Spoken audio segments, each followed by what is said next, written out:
Welcome back to another technical deep dive here in the debug zone. Today, we're tackling a big question and breaking it down with insights from other users. Hopefully, this clears up some misconceptions and helps you get the answer you need. So buckle up, stay a little curious, and let's jump right in.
And that's a wrap.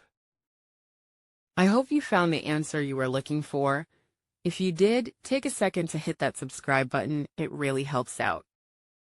And let me know in the comments which solution worked best for you. See you next time in the debug zone.